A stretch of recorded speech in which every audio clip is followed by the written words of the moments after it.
Happy Wednesday. First, I would like to thank everyone here on LinkedIn and YouTube for joining us today for Ben's Veterans Day panel. For those of you that don't know me, my name is Thomas Key, and I'm an influencer campaign executive here at Ben. I also served in the Army Reserves for 8 years. Today on our panel, I'm joined by Kelly Brockmeyer from the Wounded Warrior Project and Paul De La Cerda, who is a wounded warrior. Hi, Kelly and Paul. How are you guys doing today? Hey, How you doing? Good. very good. Kelly, would you mind giving just a little brief description of who you are, your title, and what you do? Sure. I am the director of content marketing and social media at Wounded Warrior Project. So I manage our huge social media channels. And on the content marketing side, that's written content, it's multimedia video content, and in addition, content partnerships like what we do with Ben. Awesome. And what made you want to be involved with the Wounded Warrior Project? Sure. So, I have a history of working with purpose-based, mission-driven organizations. So it's something bigger than myself. Gets you up in the Mhm. morning. That your work, has purpose and meaning. I don't Right. know too many people that are, that are more inspiring than veterans. People that raise their hand to serve our country and risk their lives for that. So it's a privilege to get to represent veterans and wounded warriors. Mhm. And my family has a long history of military service. Oh, wow, that's great. Uh, Paul, give us a little bit about yourself. Okay, well, I'm going to give you the abridged version really quick. It's so much Yeah. more about me.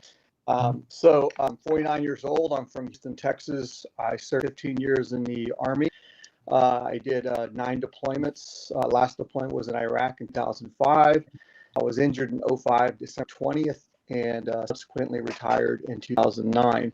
I first was introduced to Winter Warrior Project right after I was injured, kind of in their first couple of years that the project was even a Mhm. thing, and been with them ever since. So currently, I am a professional photographer, a concert photographer. I work for a lot of different bands that you probably all know. I've been doing it for quite some time, probably about like over 1,100 plus shows for a lot of different bands. Just Slipknot, not even a couple of weeks ago. But yeah, so I'm also an actor. I've been in a lot of movies. Some of you probably already seen. Jungle Mhm. Cruise just came out. I was in that one with The Rock. I was also in the Suicide Squad, and uh, currently I just finished wrapping with Black Adam with The Rock as well, from April all the way into August, and that's going to be a completely badass movie, by the way. So just look forward to it. But yeah, so I've done Queen of the South, three seasons of Walking Dead. Mhm. I've gotten all these opportunities because of Warrior projects, stuff that I've done with them, just connections that we've made, all the people that I've just been blessed to be able to meet and give me opportunities that I have today.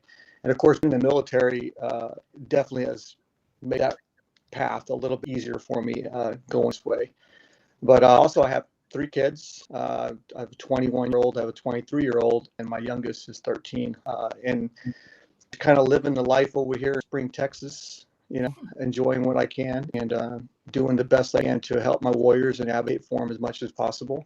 I currently have a podcast called Warriors Voice Radio that I'm actually going to be on tomorrow, and doing stuff like that. Just everything you can do, you possibly think of, that I'm advocating for. And I've been part of the um, what do you call it? Warrior projects. Like words here, my TBI just taking. National campaign team. There you go. She would help out. National campaign team quite some time. So, like I said, I'm happy to be here, and thank you for having me on. Go.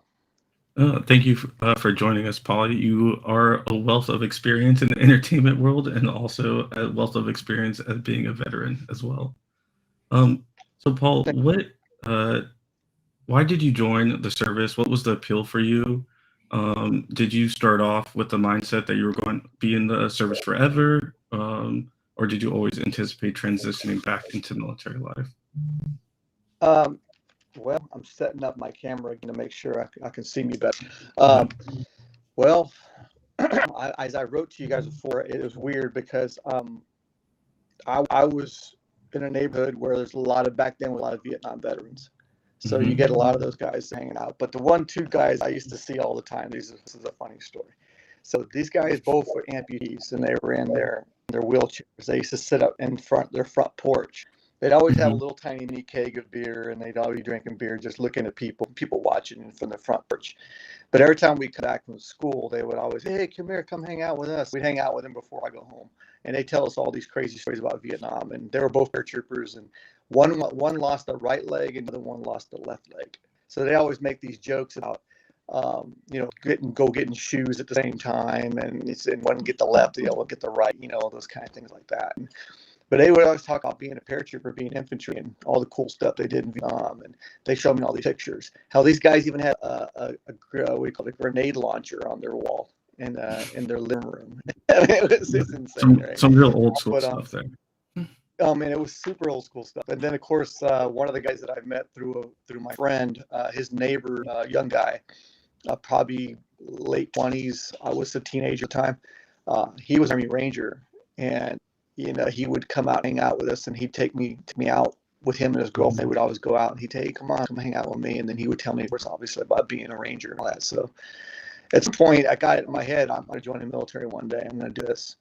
And well, lo and behold, I came homeless for like 6 months. I was living under a bridge off freeway for quite some time. And right across the other side of the freeway was the MEPS, or not MEPS, but the recruiting station.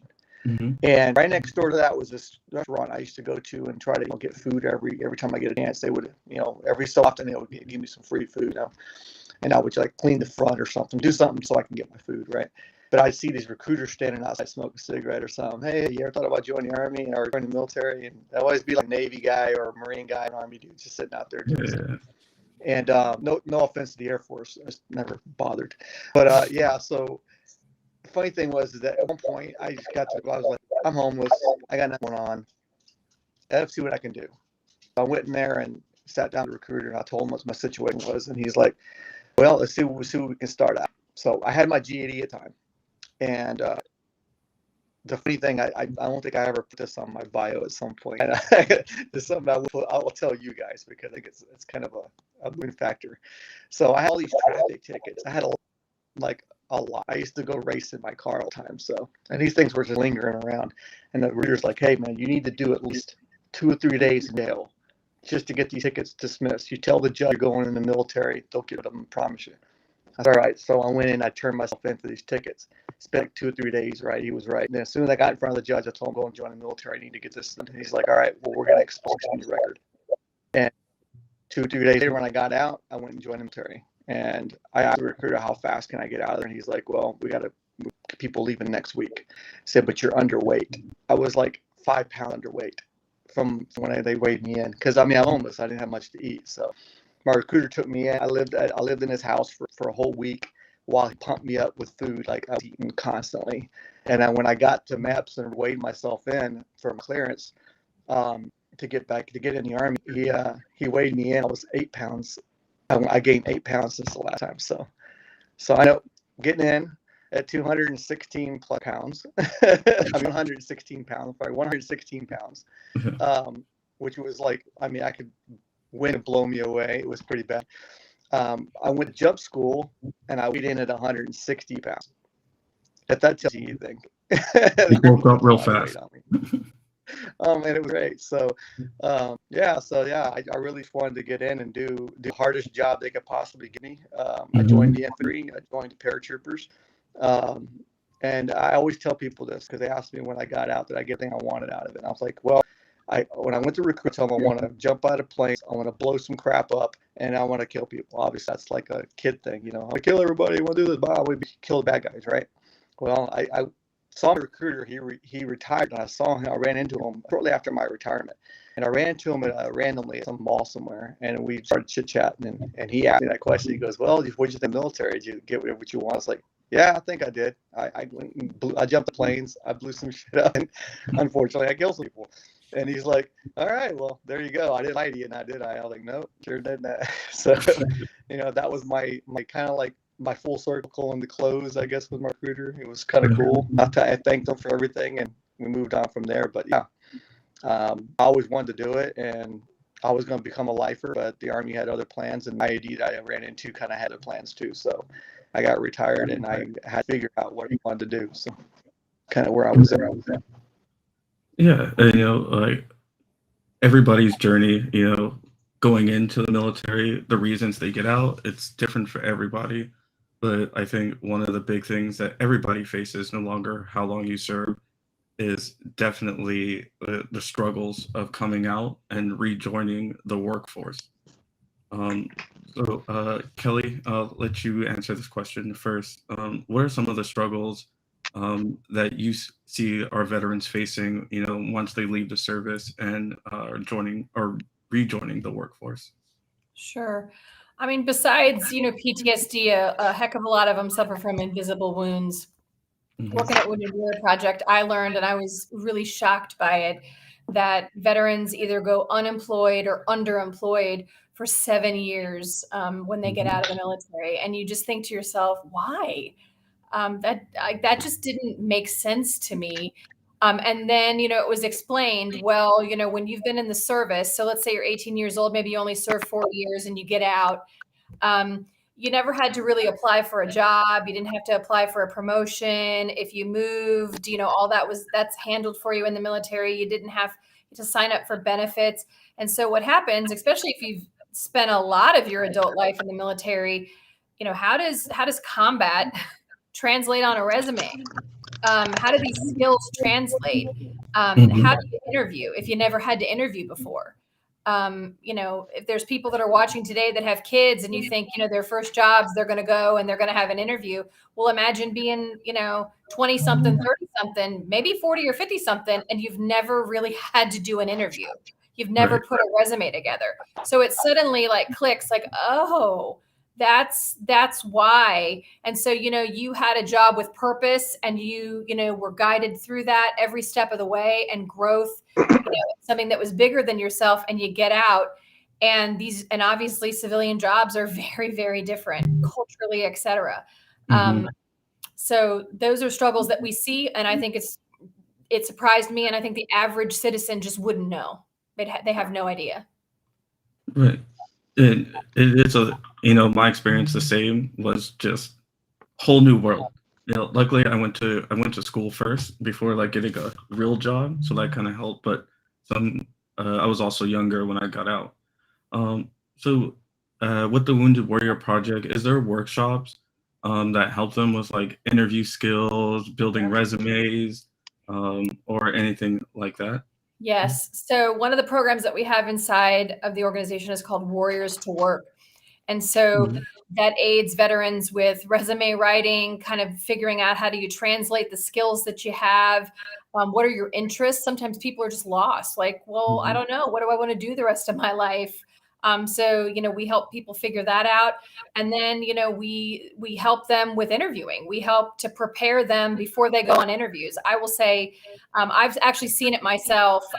Prior to COVID, we have some corporate partners that have aided some of our veterans in actually like dressing for success for an interview. And we would see them practicing, the day that they would come in. I think, it's like a 4-day seminar, and they'd come in Mhm. and they'd all be, spiffed up in the parking lot and working on each other's ties. And you would see them, they would be shaking each other's hands and practicing handshakes. And, these are the kind of things that, are needed, because instead of doing this, you have to do this. Yeah. And none of us think these are learned skills, but they are.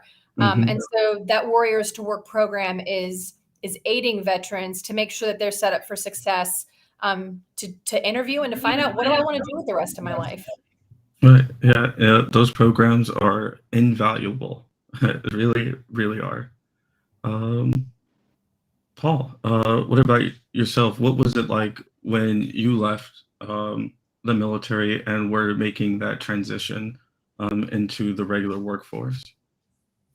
So oddly enough, I had a really weird transition, unlike most uh, that you probably hear about and what she was trying to explain. Uh, so I thought I was going to do something that would put me back into the fight. I didn't want to just leave. I feel like I had unfinished business, and a lot of Mhm. guys do when they get out. They want to figure out a way to do something that will ultimately put them back where they used to do, like contract work and stuff like that.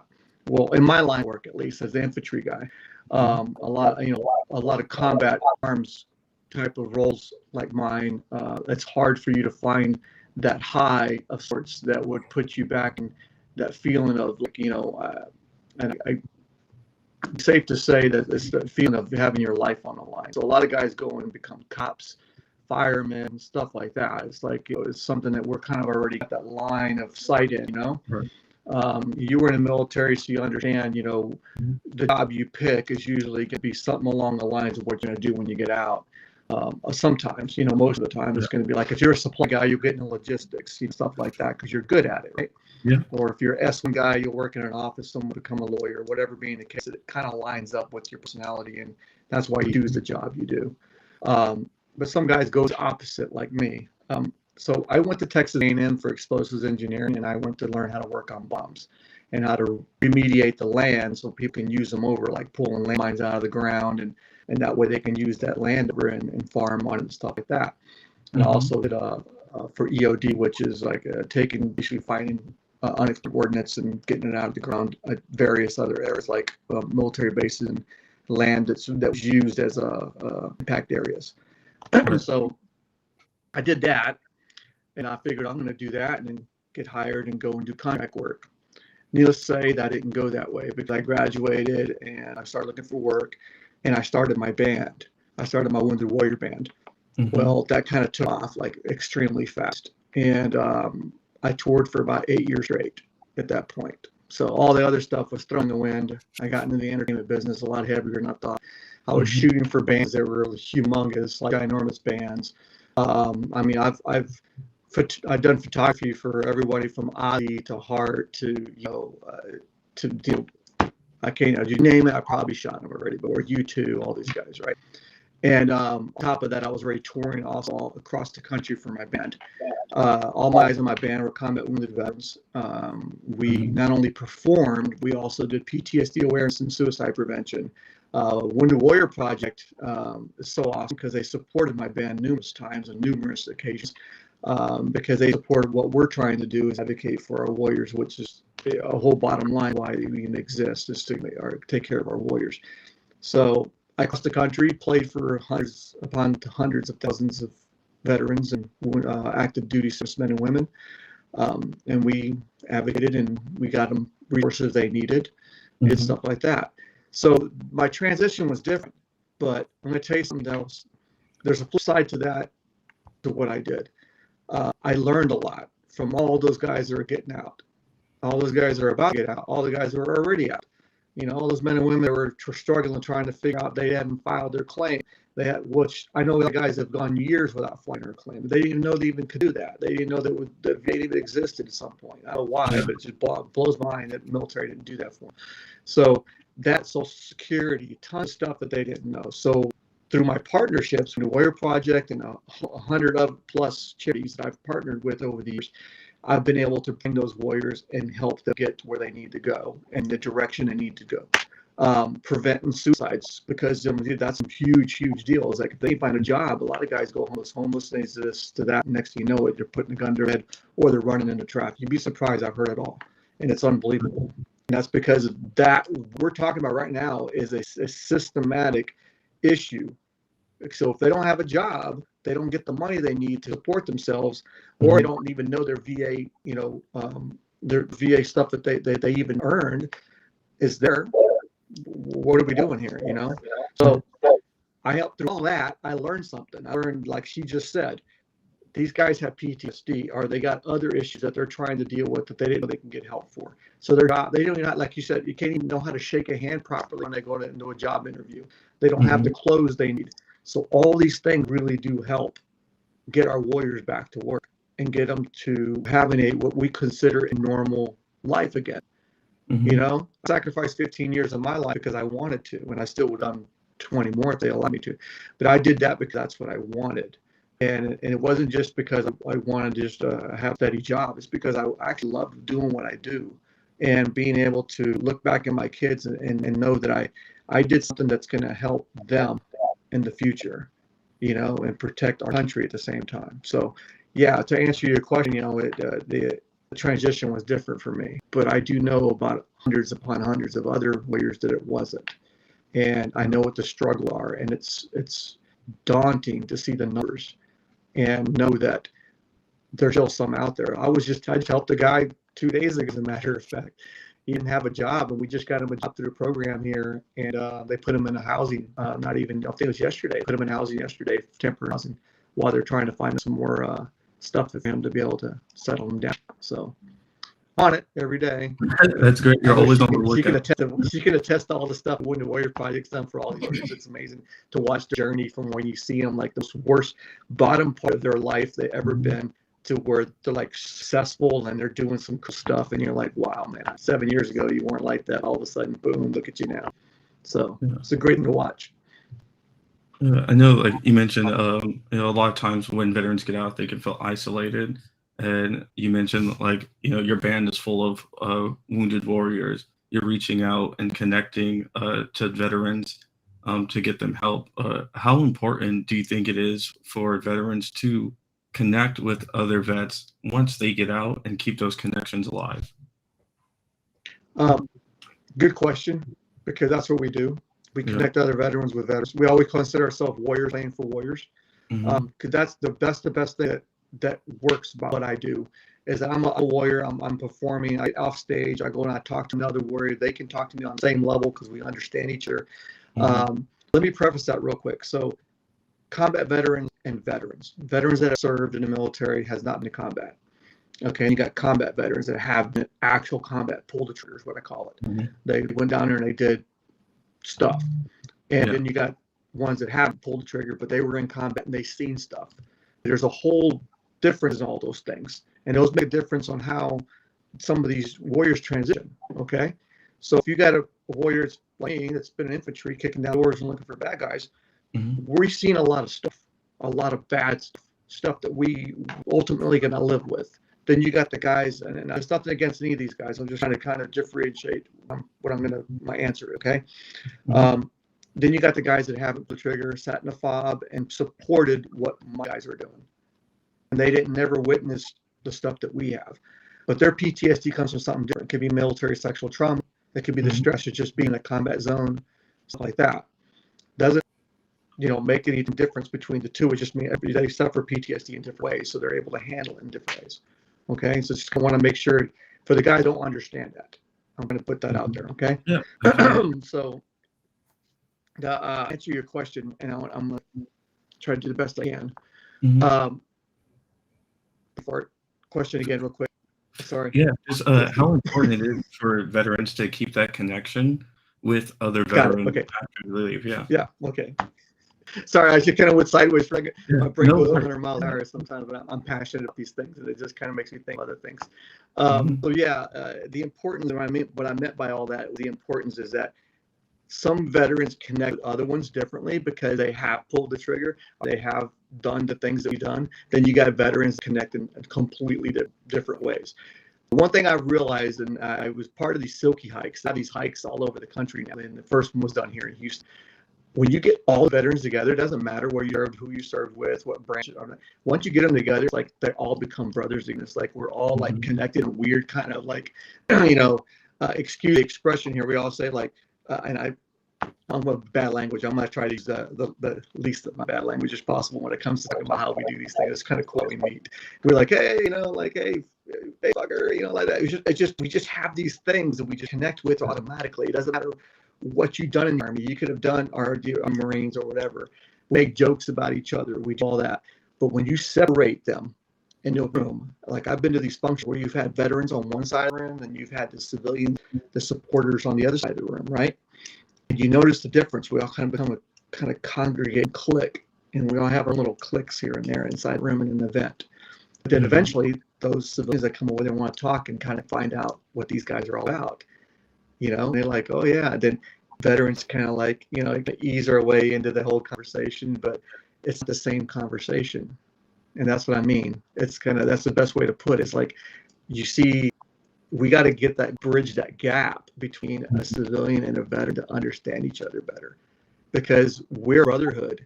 All of us Even with you, man, like if I ran into you and we talked and we were military, automatically, dude, I mean, whatever you need, at you, doesn't matter who you are.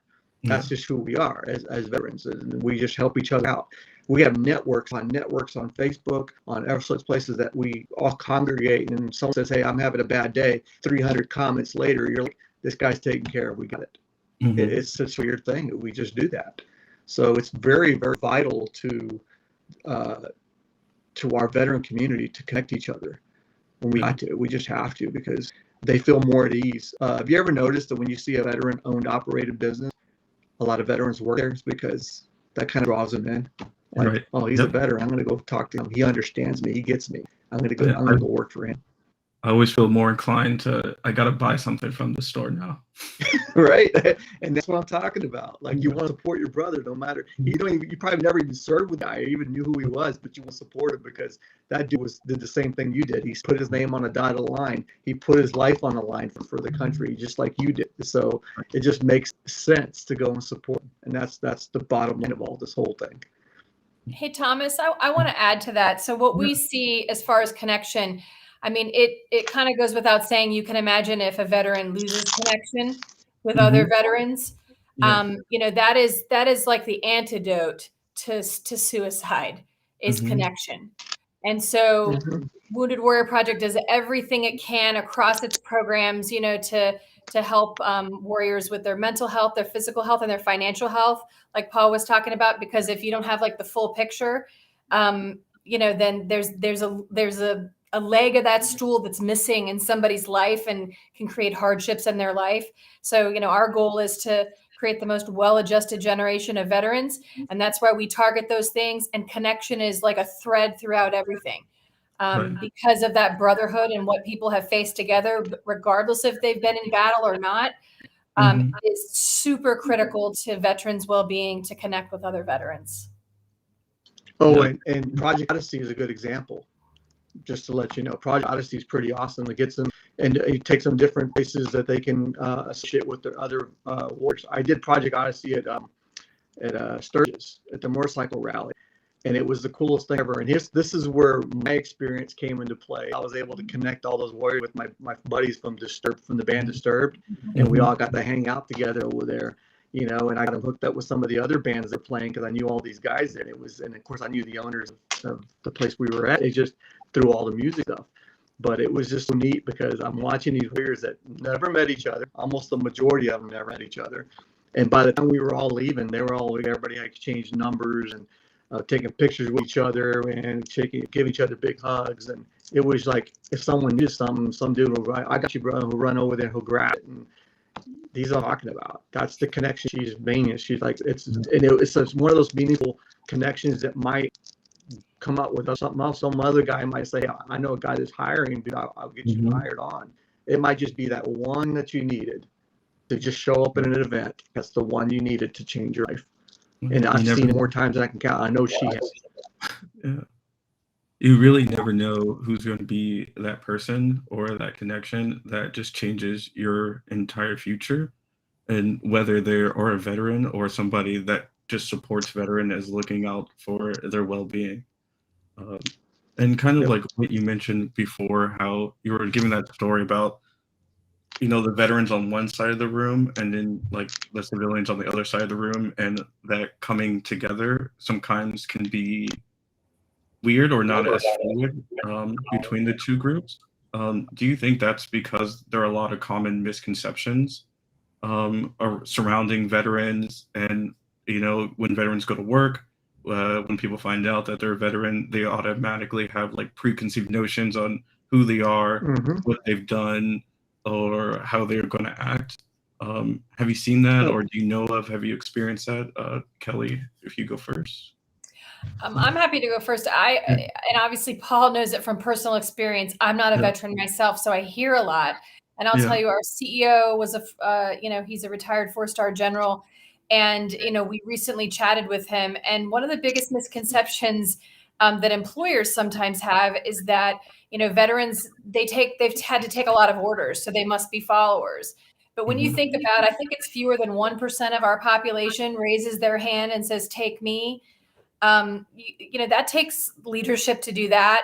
And, you know, these folks have been in, you know, Paul in particular, the story that he just told, you know, you don't have to be a general to be a leader in the military. These folks have to oftentimes make split-second decisions for themselves or other warriors that they're with when they're, you know, in battle. And that's life and death. So when you talk about leadership, you know, I thought that was interesting that our CEO said that this can sometimes, because you've had to take orders, that you're just order takers. And that's not the case. They're good at that too, obviously, but these people, you talk about, you know, the 1%, you know, these folks, when you're somewhere and someone stands up, I would also say on Connection, this Veterans Day and moving forward, if you know a veteran, if you live near a veteran, you know, it's great to say thank you, but check in on these folks, check in on them. You know, take them a meal, just do your best to connect with them. Yeah. I can answer that really easy. Yeah. Can you hear me? Yeah, Paul, go ahead. I can answer that quite easily, and she's right about it. A lot of employers do think that you know, we just follow orders and do what we're supposed to do, but we also have a lot of great leaders in our military. I mean, just unbelievable leaders. I mean, obviously, we have presidents that were military. If that says anything. You know, one of the biggest offices known in the United States is to be a president of the United States. And can you imagine, like John F. Kennedy, he served, you know?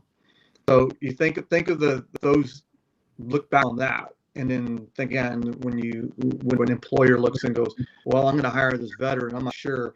The one thing I got out of was PTSD. This guy might be a short, you know, fuse and flip out and blah blah blah, you know. Of course, they don't see on the resume. Because the more resumes that we submit, we don't put all of our awards, and we only submit the stuff that fits the job we're trying to go for. Now, if they ask, "Can I see your military resume?" Now you're really going to see what that person's about and what they've done, the leadership schools they've had to take, you know, combat missions that they had to go on, what they did in those combat missions, how many guys they had to take into and bring out, and make sure that everybody came back alive. I mean, then when you go into a civilian job, let's say, for instance, you give me a desk job at a corporation, right? And I'm working for got like 5 dudes that are, you know, below me and under and above me, whatever. I'm just kind of middle here, and I'm told to this and this and this and this, and then got 2 other guys next to me the same exact job, but they never been in the military. Okay, those guys tend to lack off and do whatever they're going to do. When the military guy's like, all right, I got a job, I got a mission. Now it's a mission in my head. I'm going to, next thing you know, I got it done. Boom, let's go. Let's next mission. That's the way we think. And the other 2 guys over there are like not thinking the same exact way because they weren't it wasn't ingrained in them like it was us. So it behooves the company to hire us more often because of what we bring to the table. And that's commitment, that integrity. You know, that's being able to accomplish our mission at every given point, no matter if the mission has to do with, you know, a report of some sort that they need for the company, or if it's a construction job, we need to have a house built by X amount of time. Okay, I'm going to drive my guys. This is what we're going to do. They become team leaders. They become they're really big on the teamwork ethics. Something that a lot of employers are lacking is teamwork ethics. Yeah, knowing that the team comes first. Your team, I'm going to stay late because my team's staying late. That shows the leadership. Shows if you were in, like, I was a non-commissioned officer. I was a staff sergeant when I got out. You know, I already knew that if I go into work for a company and they hire me to charge of 6, 7 guys, I'm going to make those guys understand I'm a leader first, but I'm also going to take care of them before I take care of myself. Because we always had a saying, leaders eat last. Right. And that's the way it should be. So I think it's imperative that employers understand that not all military guys suffer from the wounds of war, but the ones that do, you know, if they're getting the proper help they need, they're still, you know, hireable, and there's still guys that they can definitely count on to do the work. And possibly, if they have somebody like that, it might change their life. And the PTSD, a lot of triggers are from financial, and a lot of them from home life. But a huge one's financial. If you hire somebody, give them a job, they give them a purpose, then those triggers go away. There's no need for them to have to worry about that anymore. So it's something to think about in the long term. Definitely, and it's always interesting to me how, like both you guys mentioned, you know, thinking that we're all followers when the whole point of the military is to make leaders, right? That's why you get, Exactly. that's why you move up. Like, unless you were just in for a day, everything you've done was to become a leader. So, it's interesting that people think the opposite of what the whole purpose of the military is. Um, And what's your warrior ethos, right? yeah.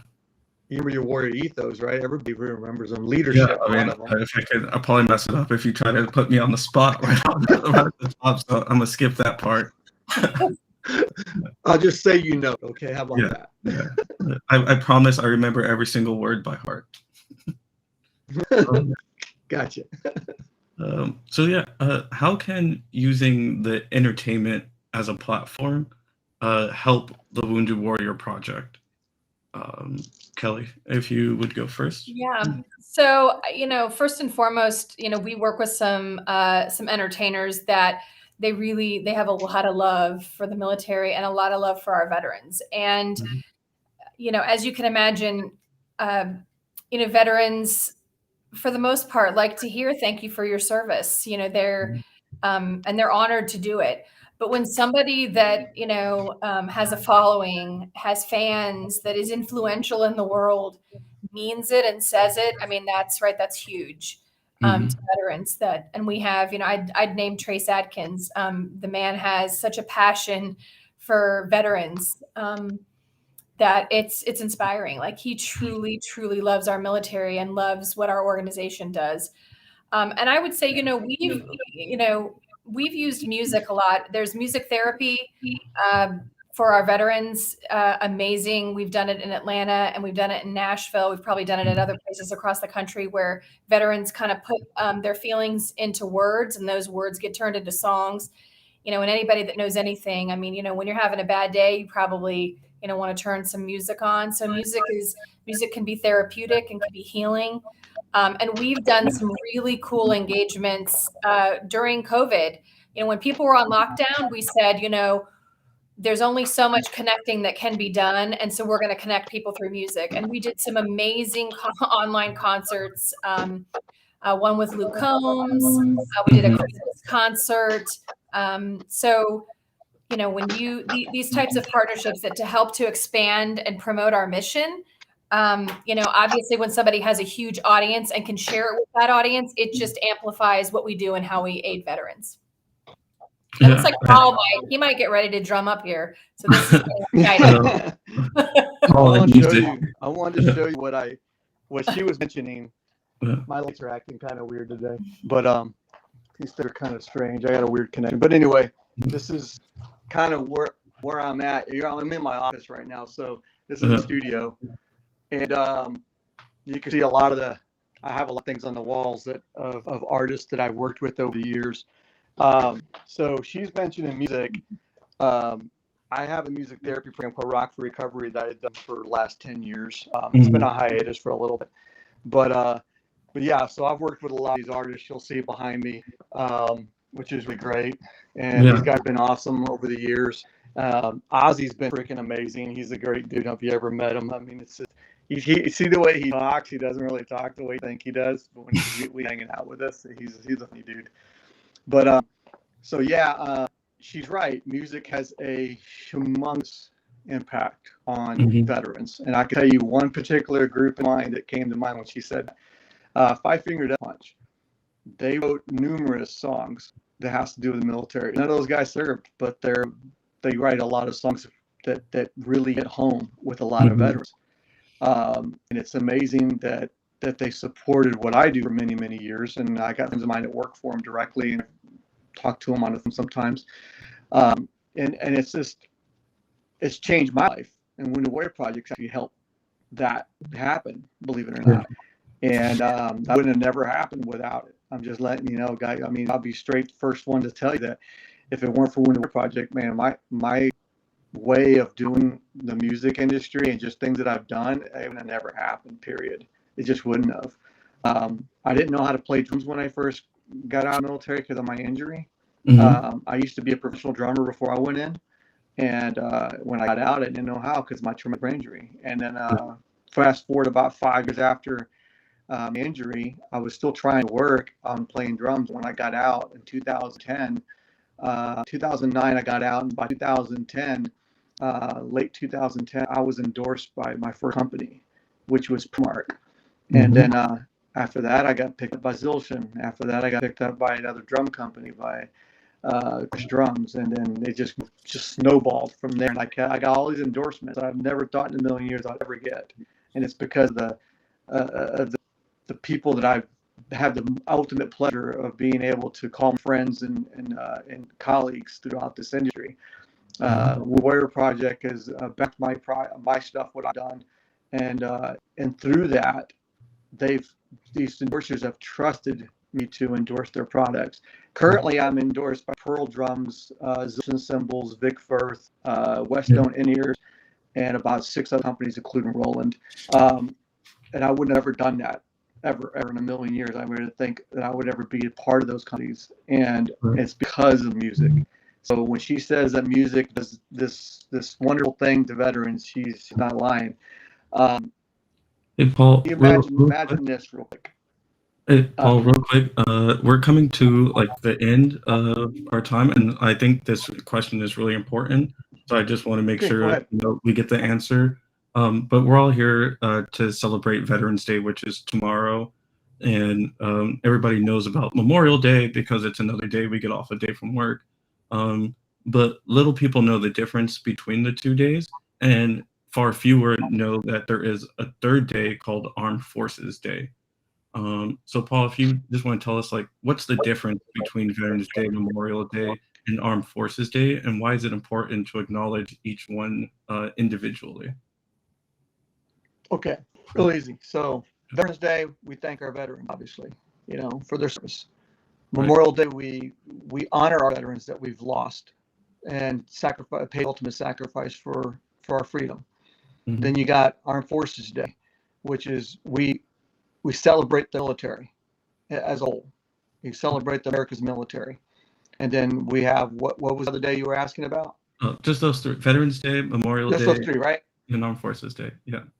So it's very important as Americans that we all need to value our military, because the sacrifices that were made hundreds of years in the making. I mean, we wouldn't be where we're at as America, as country, if it weren't for the sacrifices of our military, going all the way back to its inception, to whenever 1776, whenever we had our first battle with our actual full-fledged army, what we considered the U.S. Army, right?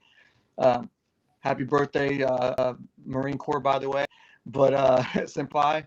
But it's that right there is a good example. Like you can see Marine Corps stuff all over my feed. It's ridiculous. I have to turn it off sometimes. That kind of makes me nauseating. No, I'm just kidding. But not against them. They just couldn't be paratroopers. That's cool. They became Marines.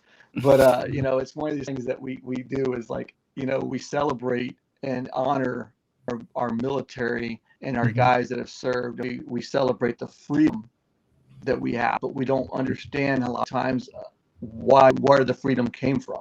And that's why it's imperative that we celebrate and we honor and we focus on why those days exist and why they were even a holiday. Plus you got to remember, Veterans Day, I get a lot of people that say, yeah, well, thank you for your service. But when you get to Memorial Day and you're still saying thank you for your service, it's completely different. I correct a lot of people on that. I'm like, don't thank me. Thank the guys that are in our international cemetery. Right. Thank the guys that are at the military cemetery down the block. Those are the guys you need to thank. Yeah. And I just buried one not too long ago, so I totally get it. Yeah, I think that's the most important. Definitely knowing the difference between Veterans Day and Memorial Day and understanding like why we have those days is definitely like the most important, just so you're not saying the wrong things at the wrong time. So Kelly and Paul, I would like to thank you both for joining us today and having this panel. Kelly, if you want to just close out and tell us some of the amazing services that the Wounded Warrior Project has and what they do for our veterans. Sure. Yeah. So I've mentioned a couple of them. Warriors to Work is one of them. Last night on NBC News, highly encourage you to look at our Facebook page today, Wounded Warrior Projects.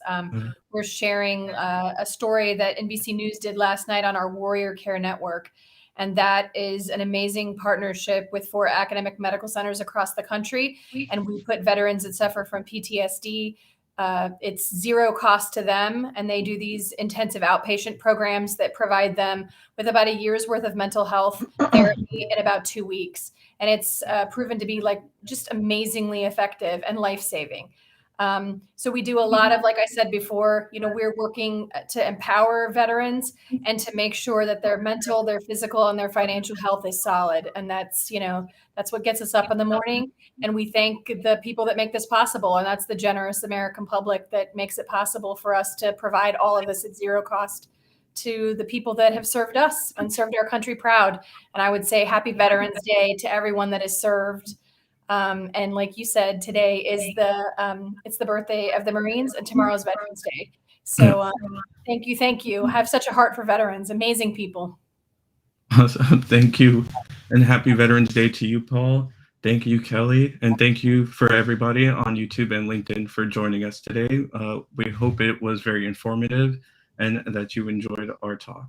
Thank you very much. Hey, thank you for your service, bro. Thank you, Paul. I appreciate it.